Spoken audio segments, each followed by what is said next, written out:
Interesting story. Sunil शहर में पढ़ाई करते वक्त विदेश में एक बड़ी जॉब का ऑफर पाकर विदेश चला जाता है। समय के साथ उसका अफेयर उसके बॉस सोफिया के साथ हो जाता है।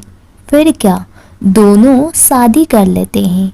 एक दिन की बात है जब सोफिया जिद लगाने पड़ी। Sunil, our marriage is done, but you don't meet your family members. Listen, Sunil, I want to meet your family. अरे भगवान, कहाँ फंसा दिया मुझे। अब इसे सोफिया को कैसे समझाऊं? ये अगर गांव चला गया तो वहाँ के लोग इसको देख कर नहीं नहीं नहीं नहीं। Sophia, we will go to the village after some time, but we will stay here for now. No, we are going to your home yesterday. That's the final. And I can't hear any explanation, Sunil. दरअसल सुनील गांव का लड़का था। उसके गांव में वो ही एक पढ़ाई लिखाई करके अंग्रेज में समझने वाला एक ही इंसान था और बाकी तो सब गवार ही थे। सोफिया की जिद की वजह से अगले दिन सुनील और सोफिया फ्लाइट से आकर गांव पहुंच गए।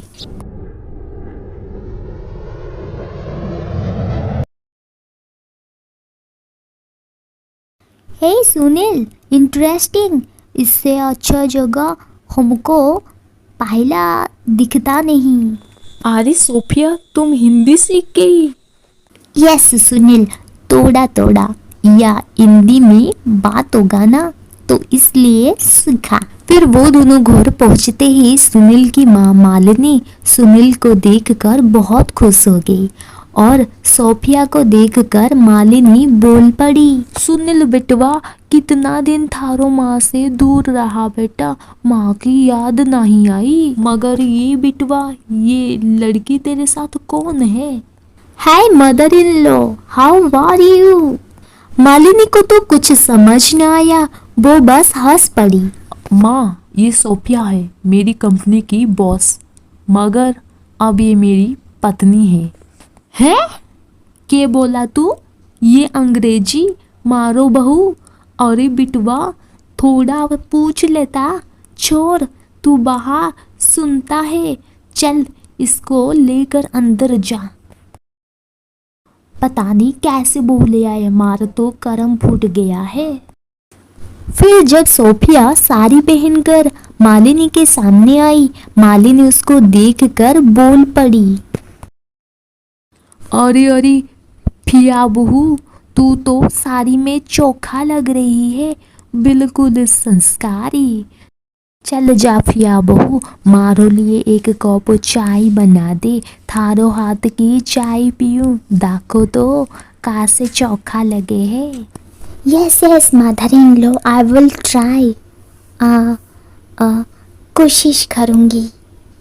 मालिनी को सोफिया की बात समझ में नहीं आ रही थी। फिर उसी दिन जब मालिनी पड़ोस के यहाँ घूमने चली तो गांव की कुछ सहेलियां उसे बोल पड़ी। अरे मालिनी, हमने सुना है थारो बिटवा अंग्रेजी बहू बनाकर लाई है, तू तो हमें उससे मिलवाई नहीं। चल, थारो बेटवा तो शादी कर ली, मगर तू तो इतना सा सास होकर कर ही सकती। थारो बहू की मुंह दिखाई रस्म कर ले।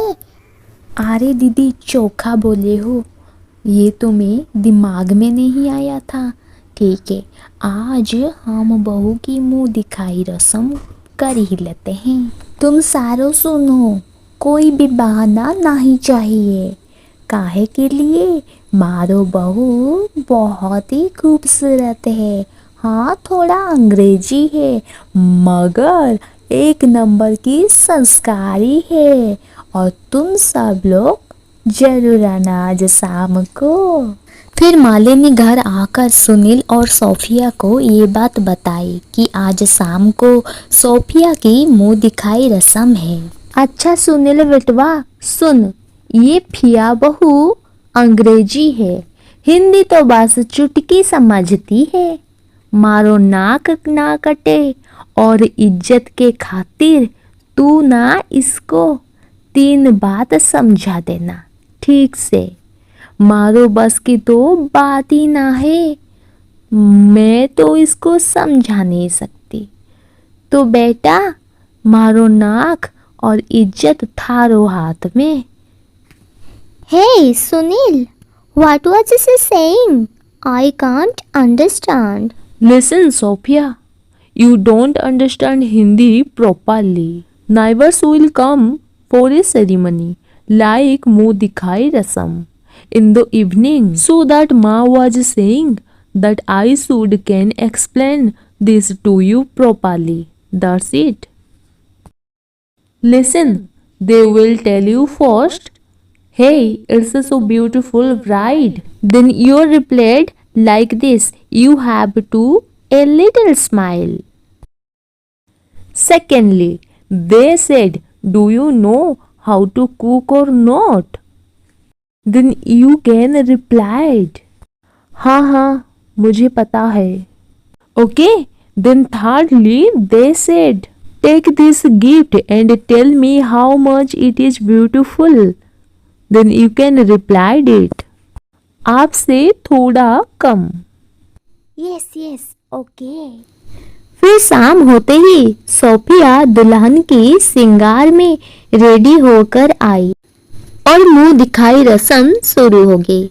सबसे पहले सांता आई तो वो पहले बोली, बेटा गिफ्ट देखकर बता थारो को पसंद आया कि नहीं। फिर सोफिया याद करने लगी। जैसे ही सुनील बोला था सोफिया वैसे ही किया, बस थोड़ा सा मुस्कुरा दी।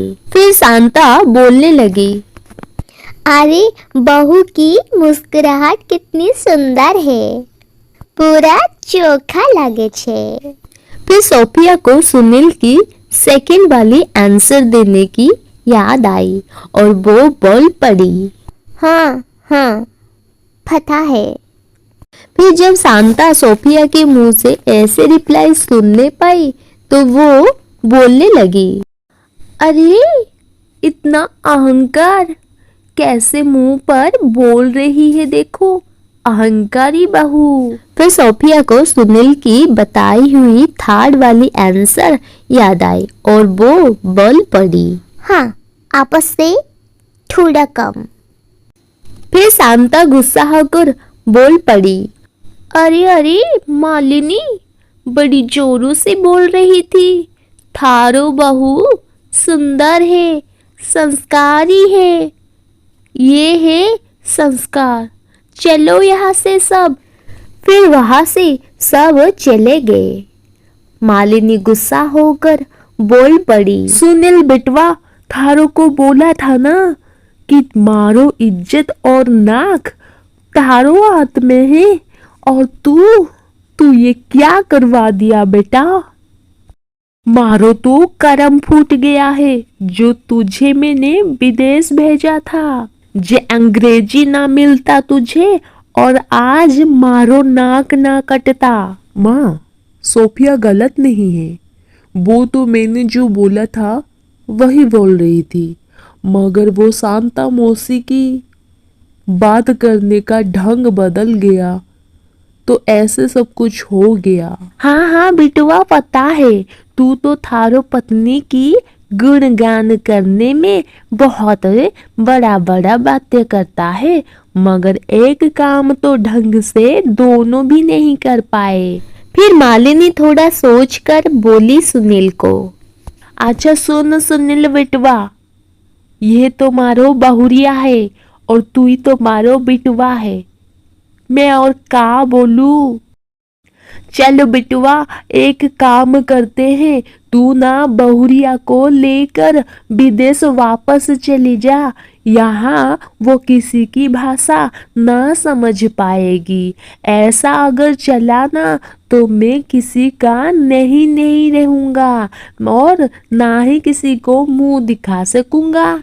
मगर माँ सुन बिटवा, ये मगर मगर मत किया कर। एक तो गलती तूने कर चुका है और दूसरा गलती करके इस सारे गांव में मेरे नाक मत कटवा, नहीं तो थारो बाप को पता चलेगा तो वो कहीं का नहीं छोड़ेगा मारो को। मैं जो बोल रही हूँ वही कर, तू वापस बहू को लेकर चला जा विदेश। वहाँ इसको थोड़ा यहाँ की भाषा समझाना, जब ये हिंदी भाषा थोड़ा समझ जाए और सीख पाए, बोल पाए, तब यहाँ आ जाना बेटा। यहाँ हम लोग खुश खुशी रहेंगे, मगर थारो बाप को ये पता चलेगा ना।